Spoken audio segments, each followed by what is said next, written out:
Chapter 59. Squid. Slowly wading through the meadows of Brit, the Pequod still held on her way northeastward, towards the island of Java, a gentle air impelling her keel, so that in the surrounding serenity her three tall tapering masts mildly waved to that languid breeze, as three mild palms on a plain. And still at wide intervals in the silvery night the lonely alluring jet would be seen. But one transparent blue morning, when a stillness almost preternatural spread over the sea, however unattended with any stagnant calm, when the long burnished sun glade on the waters seemed a golden finger laid across them, enjoining some secrecy, when the slippered waves whispered together as they softly ran on, in this profound hush of the visible sphere a strange spectre was seen by Daegu from the main masthead.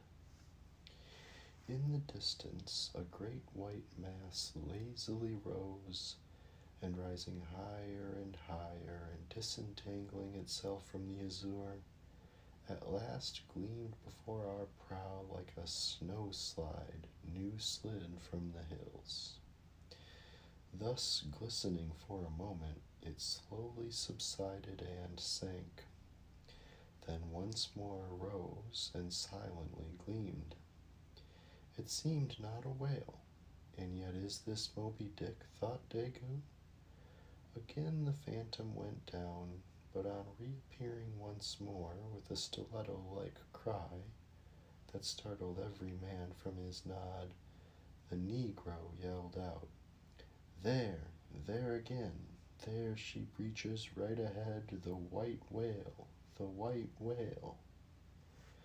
Upon this the seamen rushed to the yard arms as in swarming time the bees rush to the bows. Bareheaded in the sultry sun, Ahab stood on the bowsprit, and with one hand pushed far behind in readiness to wave his orders to the helmsman, cast his eager glance in the direction indicated aloft by the outstretched motionless arm of Daegu. Whether the flitting attendance of the one still and solitary jet had gradually worked upon Ahab, so that he was now prepared to connect the ideas of mildness and repose with the first sight of the particular whale he pursued, or whether his eagerness betrayed him, whichever way it might have been, no sooner did he distinctly perceive the white mass than with a quick intensity he instantly gave orders for lowering. The four boats were soon on the water, Ahab's in advance, and all swiftly pulling towards their prey. Soon it went down, and well, with oars suspended, we were awaiting its reappearance. Low in the same spot where it sank once more, it slowly rose. Almost forgetting for the moment all thoughts of Moby Dick, we now gazed at the most wondrous phenomenon which the secret seas have hitherto revealed to mankind. A vast, pulpy mass, furlongs in length and breadth, of a glancing cream color lay floating on the water, innumerable long arms radiating from its center, and curling and twisting like a nest of anacondas, as if blindly to clutch at any hapless object within reach. No perceptible face or front did it have, no conceivable token of either sensation or instinct, but undulated there on the billows an unearthly, formless, chance-like apparition of life. As with a low sucking sound it slowly disappeared again, Starbuck still gazing at the agitated waters where it had sunk, with a wild voice exclaimed, "Almost rather had I seen Moby Dick and fought him than to have seen thee, thou white ghost. What was it, sir? Said Flask. The great live squid, which they say few whale ships ever beheld and returned to their ports to tell of it. But Ahab said nothing.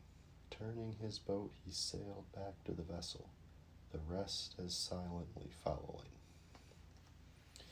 Whatever superstitions the sperm whalemen in general have connected with the sight of this object, certain it is that a glimpse of it being so very unusual, that circumstance has gone far to invest it with portentousness.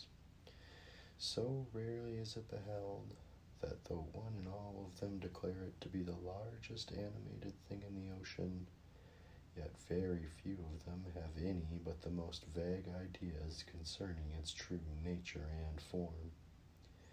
Notwithstanding, they believe it to furnish to the sperm whale his only food.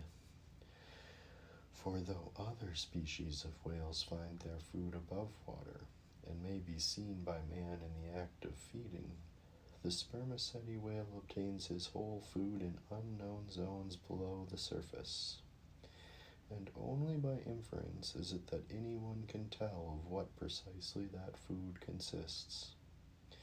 At times, when closely pursued, he will disgorge what are supposed to be the detached arms of the squid, some of them thus exhibited exceeding 20 and 30 feet in length.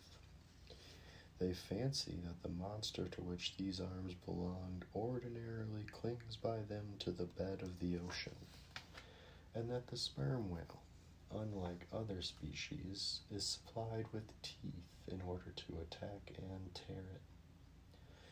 There seems some ground to imagine that the great kraken of Bishop Pontoppidan may ultimately resolve itself into squid. The manner in which the bishop describes it, as alternately rising and sinking with some other particulars he narrates, in all this the two correspond. But much abatement is necessary with respect to the incredible bulk he assigns it. By some naturalists who have vaguely heard rumors of the mysterious creature here spoken of, it is included among the class of cuttlefish, to which indeed in certain external respects it would seem to belong, but only as the anak of the tribe. Chapter 60. The Line. With reference to the whaling scene shortly to be described, as well as for the better understanding of all similar scenes elsewhere presented, I have here to speak of the magical, sometimes horrible whale line. The line originally used in the fishery was of the best hemp, slightly vapored with tar, not impregnated with it, as in the case of ordinary ropes.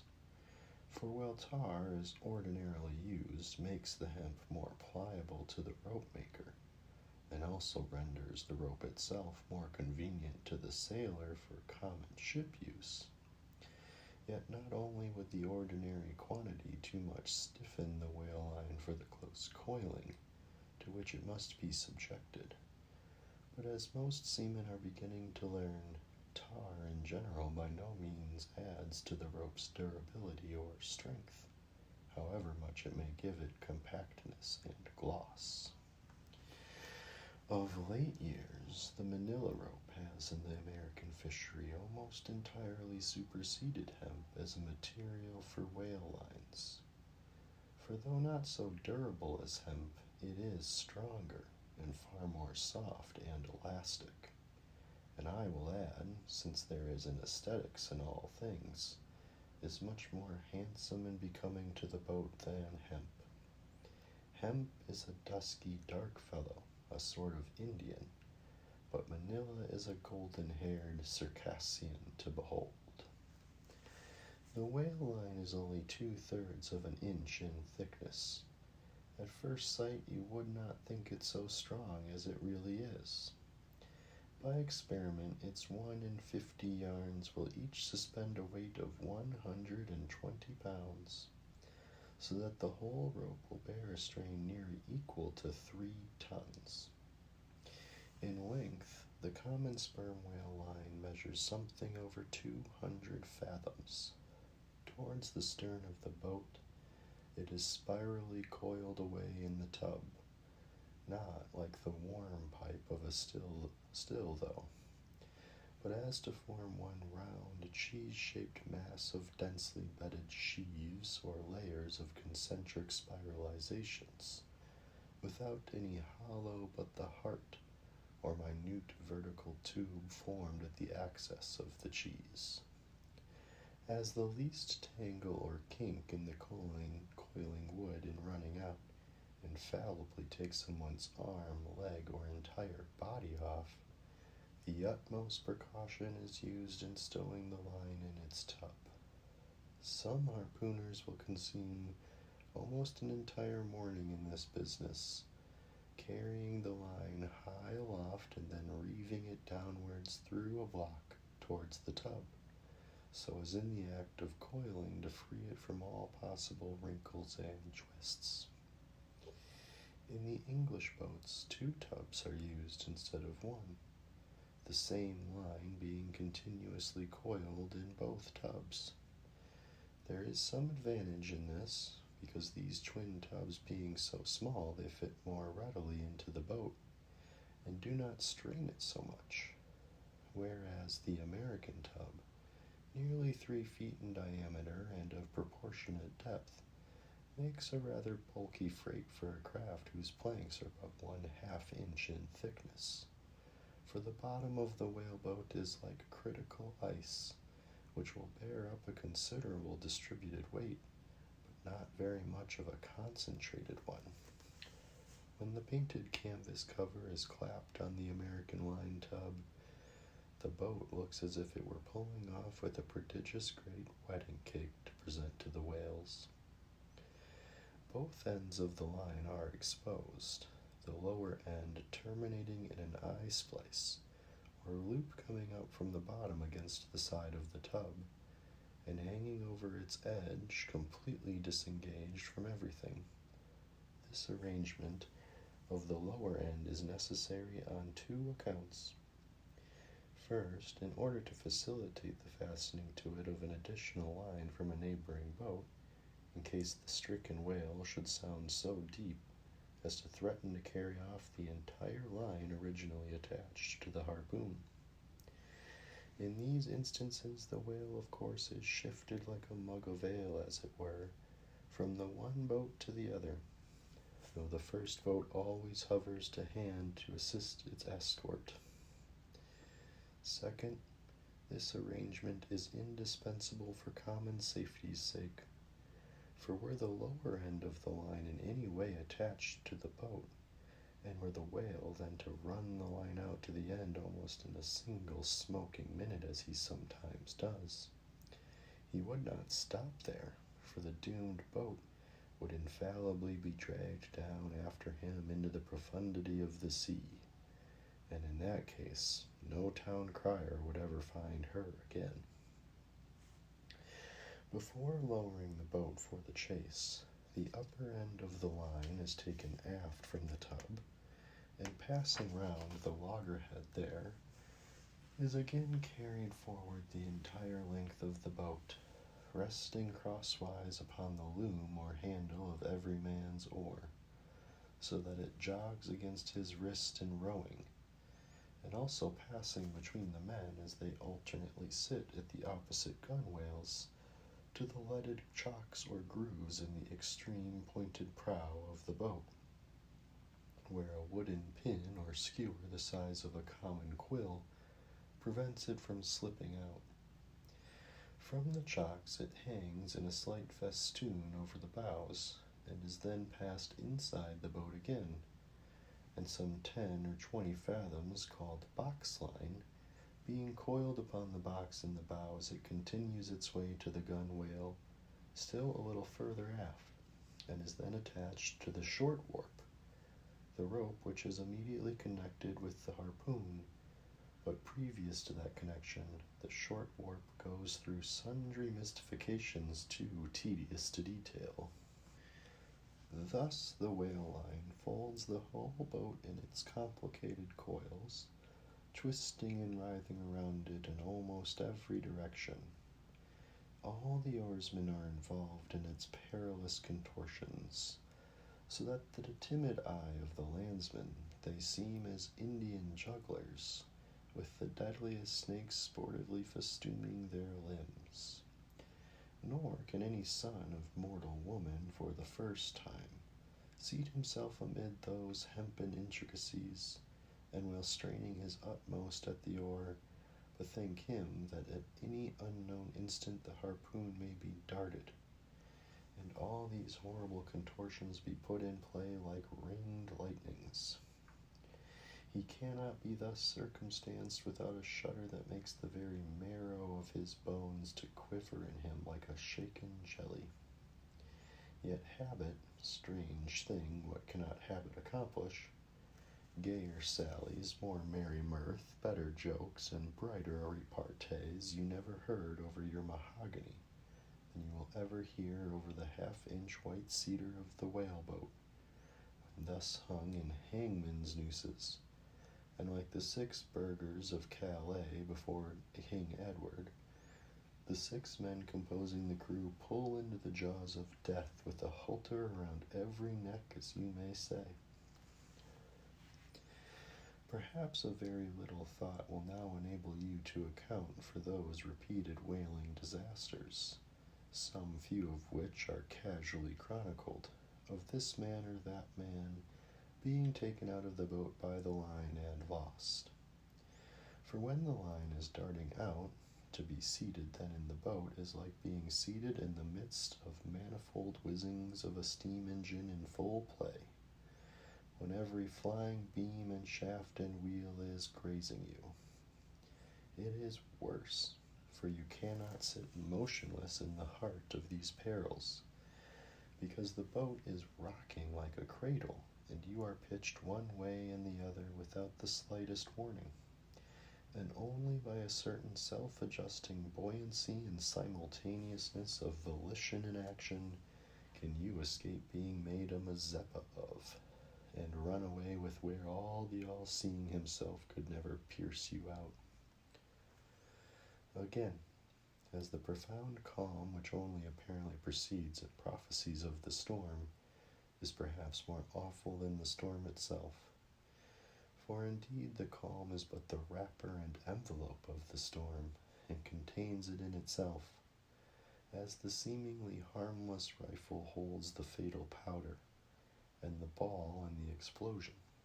So the graceful repose of the line, as it silently serpentines about the oarsman before being brought into actual play, this is a thing which carries more of true terror than any other aspect of this dangerous affair. But why say more? All men live enveloped in whale lines. All are born with halters round their necks. But it is only when caught in the swift sudden turn of death that mortals realize the silent, subtle, ever-present perils of life. And if you be a philosopher, though seated in the whaleboat, you would not at heart feel one whit more of terror than though seated before your evening fire with a poker, and not a harpoon by your side.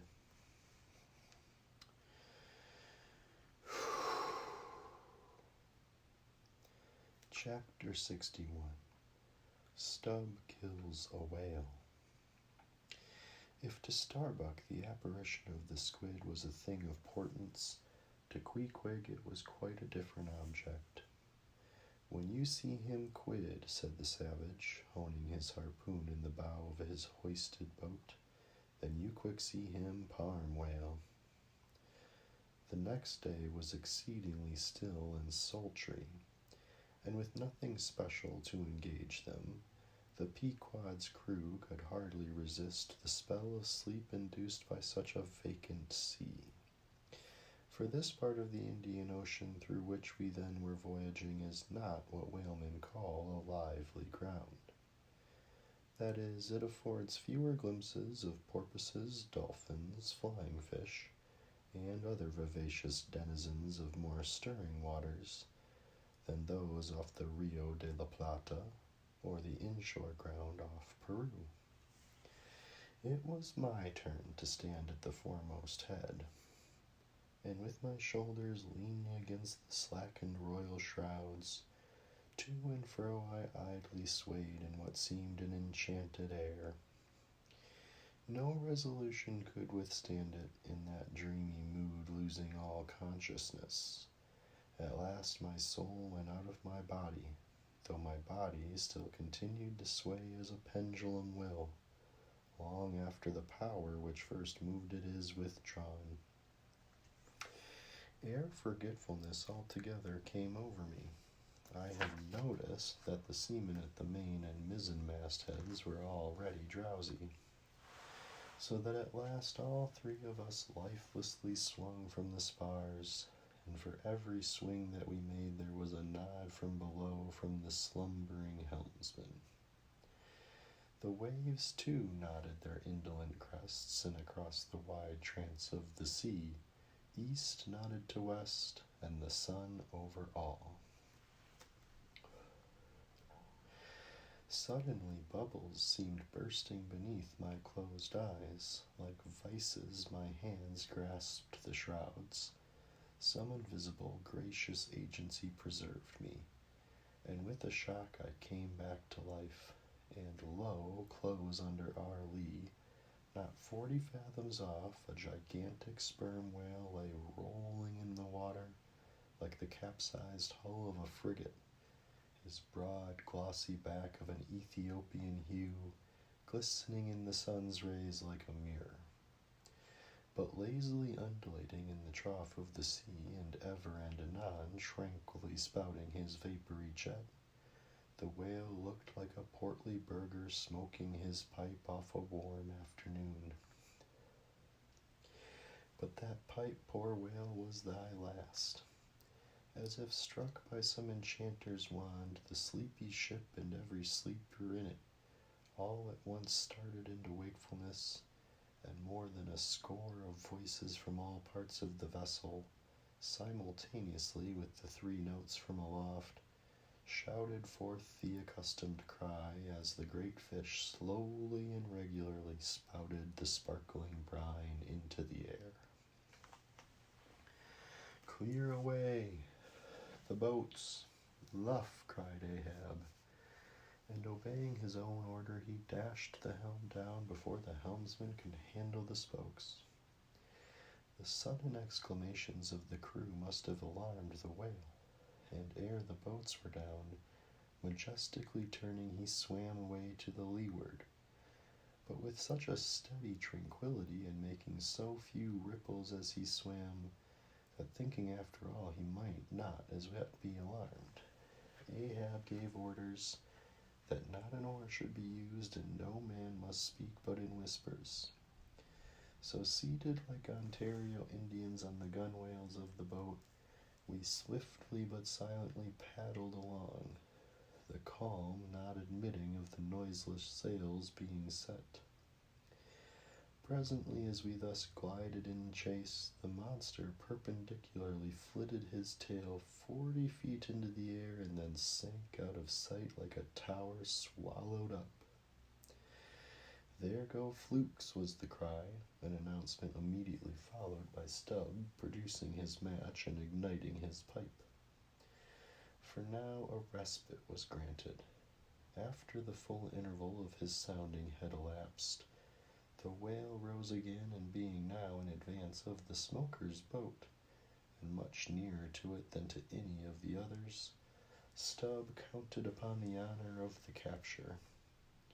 It was obvious now that the whale had at length become aware of his pursuers. All silence of cautiousness was therefore no longer of use. Paddles were dropped and oars came loudly into play, and still puffing at his pipe, Stub cheered on his crew to the assault. Yes, a mighty change had come over the fish. All alive to his jeopardy, he was going head out. that part obliquely projecting from the mad yeast which he brewed. Start her, my men. Don't hurry yourselves. Take plenty of time, but start her like thunderclaps, that's all, cried Stub, spluttering out the smoke as he spoke. Start her now. Give 'em the long and strong stroke, Tashtego. Start her, Tash, my boy, start her all, but keep cool, keep cool. Cucumbers is the word. Easy, easy. Only start her like grim death and grinning devils. And raise the buried dead perpendicular out of their graves, boys. That's all, start her. Woo-hoo-wah-hee, screamed the gay header in reply, raising some old war whoop to the skies as every oarsman in the strained boat involuntarily bounced toward with one tremendous leading stroke with the eager Indian gave. But his wild screams were answered by others quite as wild. Kee-hee, kee-hee, yelled Dagu, straining forwards and backwards on his seat like a pacing tiger in his cage. Kala-kulu, howled Queequeg, as if smacking his lips over a mouthful of grenadier's steak. And thus with oars and yells the keels cut the sea. Meanwhile Stub, retaining his place in the van, still encouraged his men to the onset, all the while puffing the smoke from his mouth. Like desperadoes they tugged and they strained, till the welcome cry was heard. Stand up, Tashtego, give it to 'em. The harpoon was hurled. Stern all, the oarsmen backed water. The same moment something went hot and hissing along every one of their wrists. It was the magical line. An instant before, Stub had swiftly caught 2 additional turns with it round the loggerhead, whence by reason of its increased rapid circlings a hempen blue smoke now jutted up and mingled with the steady fumes from his pipe. As the line passed round and round the loggerhead, so also just before reaching that point it blisteringly passed through and through both of Stub's hands, from which the hand cloths, or squares of quilted canvas sometimes worn at these times, had accidentally dropped. It was like holding an enemy's sharp 2-edged sword by the blade, and that enemy all the time striving to wrest it out of your clutch. Wet the line, cried Stub to the tub oarsman, him seated by the tub, who, snatching off his hat, dashed the seawater into it. More turns were taken so that the line began holding its place. The boat now flew through boiling water like a shark all fins. Stub and Tashtego here changed places, stem for stern, a staggering business truly in that rocking commotion. From the vibrating line extending the entire length of the upper part of the boat, and from it now being more tight than a harp string, you would have thought the craft had 2 keels, one cleaving the water, the other the air. As the boat churned on through both opposing elements at once, a continual cascade played at the bows, a ceaseless whirling eddy in her wake, and at the slightest motion from within even but of a little finger, the vibrating, cracking craft canted over her spasmodic gunwale into the sea. Thus they rushed, each man with might and main clinging to his seat to prevent being tossed to the foam, and the tall form of Tashtego at the steering oar crouching almost double, in order to bring down his center of gravity. Whole Atlantics and Pacifics seemed past as they shot on their way, till at length the whale somewhat slackened his flight. Haul in, cried Stub to the bowsman, and facing round towards the whale, all hands began pulling the boat up to him, while yet the boat was being towed on. Soon ranging up by his flank, Stub firmly planting his knee in the clumsy cleat, darted dart after dart into the flying fish. At the word of command, the boat alternately sternning out of the way of the whale's horrible wallow, and then ranging up for another fling. The red tide now poured from all sides of the monster like brooks down a hill. His tormented body rolled not in brine, but in blood, which bubbled and seethed for furlongs behind in their wake.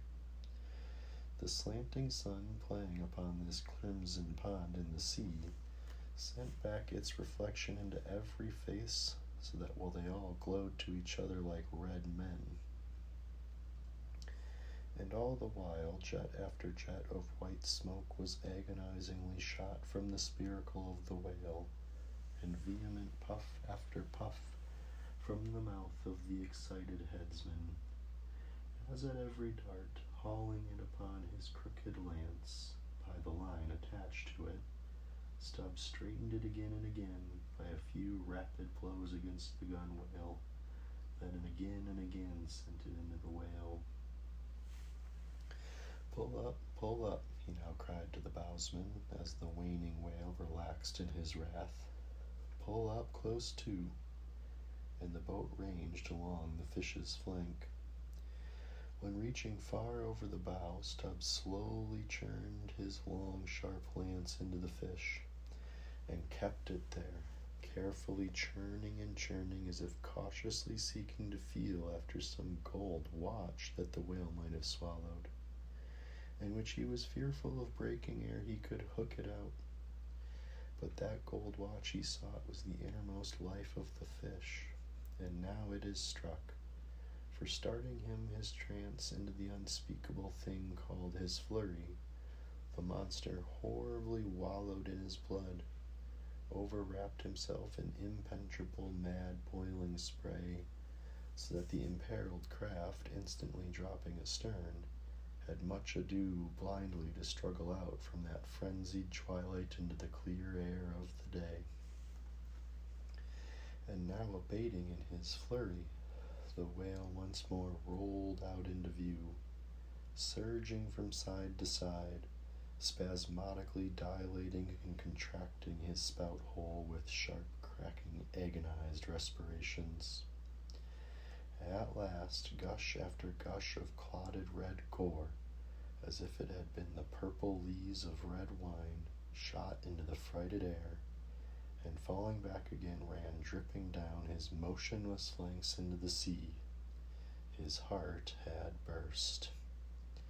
"He's dead, Mr. Stubb," said Tashtago. Yes, both pipes smoked out, and withdrawing his own from his mouth, Stubb scattered the dead ashes over the water, and for a moment stood thoughtfully eyeing the vast corpse he had made. Chapter 62. The Dart. A word concerning an incident in the last chapter. According to the invariable usage of the fishery, the whaleboat pushes off from the ship with the headsman or whale killer as temporary steersman, and the harpooner or whale fastener pulling the foremost oar, the one known as the harpooner oar. Now it needs a strong, nervous arm to strike the first iron into the fish, for often in what is called a long dart, the heavy implement has to be flung to the distance of 20 or 30 feet. But however prolonged and exhausting the chase, the harpooner is expected to pull his oar meanwhile to the uttermost.